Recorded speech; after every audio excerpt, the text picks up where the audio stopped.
Here with us now from Rome, Colin Flynn, a Vatican correspondent for EWTN, a good friend of the network. Good morning to you from New York, Colin. Hannah, a very good morning to you, Hannah, from the Eternal City. A beautiful morning in Rome today. We know Pope Francis led the church with a progressive approach. What does this battle, if there is one, come down to as the conclave begins?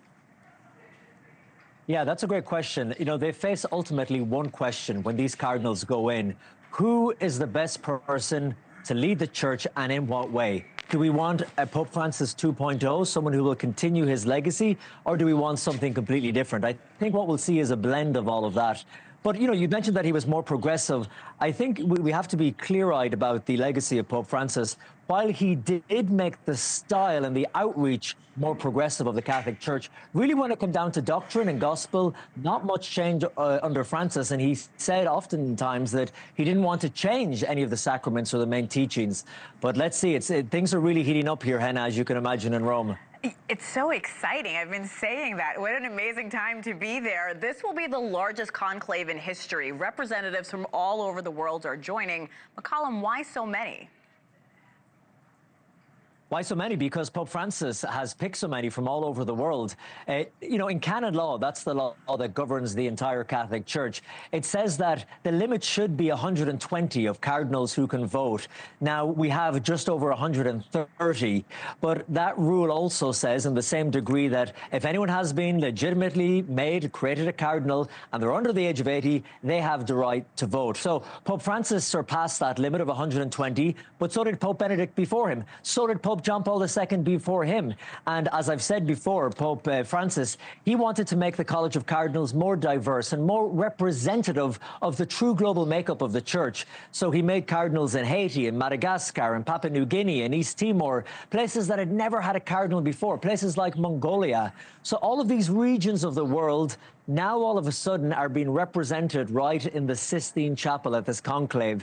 So we think it will make it more exciting. There's more issues and themes up for grabs. But Hannah, here's the thing. Because these guys don't know each other as well, because historically the cardinals have mainly been Italian or European, so they would meet each other more regularly. Because these guys are so spread out across the globe, we think it could take a little bit longer for them to get to know each other, and more importantly, get to understand each other and what way they want to bring the church. So many factors playing into this. There is one name we've been hearing a lot, and that's Cardinal Parolin, the #2 in the Vatican. We know he was very close to Pope Francis.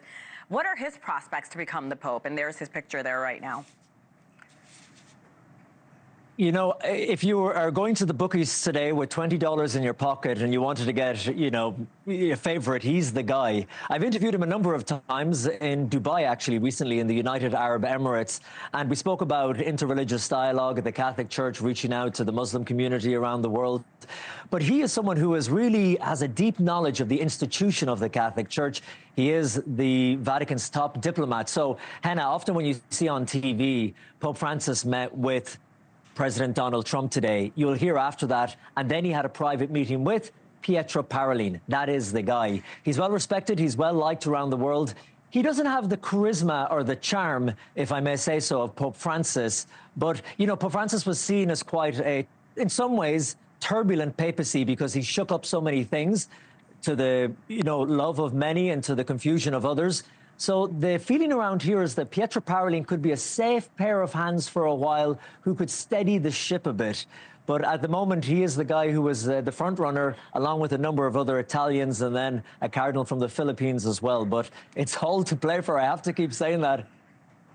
Can I ask you about the cardinal from the Philippines? I understand he's being called the Asian Francis because of his views. What does it look like for him?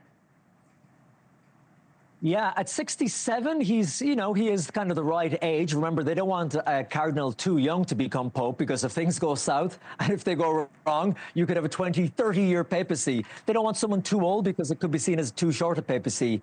So Cardinal Taglay, for a few years, was definitely the #1 front runner. He's from Manila in the Philippines, so similar to Pope Francis, who grew up in Buenos Aires in Argentina. Cardinal Luis Antonio Taglay knows what it means to see people suffering, surrounded by poverty, surrounded by people in need. I've interviewed him before. You can see that. That's rolling on your screen now. That was in New York City a number of years ago. Very likable guy, very charismatic, and an early adapter of social media. Now, I know that might sound funny and strange, but that means that he has a huge amount of young people following him. In fact, Henna, if this was a popularity contest, that interview that I did with him you're watching now, in the last 4 days alone, has amassed an extra 450,000 views on YouTube. So, you know, the Philippines is one of the most Catholic countries in the world, and we do see the power shift going from the West to the Southern Hemisphere to Asia. So he is one of the favorites when you go outside of Italy, looking at contenders. Colin, I'm so fascinated by this and just how big this is and how the world is watching. Let's talk about the third on the list, the Cardinal from Ghana, Peter Turkson. What do we know about him? Peter Turkson is one of the favorites from the continent of Africa. He has had high positions here at the Vatican in charge of dicasteries. Again, at 76 years of age, he's in that kind of sweet spot of not too young, not too old. He's seen as an intellectual, you know, a heavyweight when it comes to teachings and doctrine. He would be more on the conservative side, but, you know, I say that, and the Africans might consider him more progressive. For example, in the past, he has denounced capital punishment and the law being against people in same-sex relationships and homosexuality across Africa. That was seen as quite progressive for that continent. So he is definitely one of the runners, along with a cardinal called Robert Sarra. So they're two from Africa to watch. But again, I have to keep saying, the saying here in Italy is, you go in a pope, as we're talking about the front runners, and you come back out a cardinal.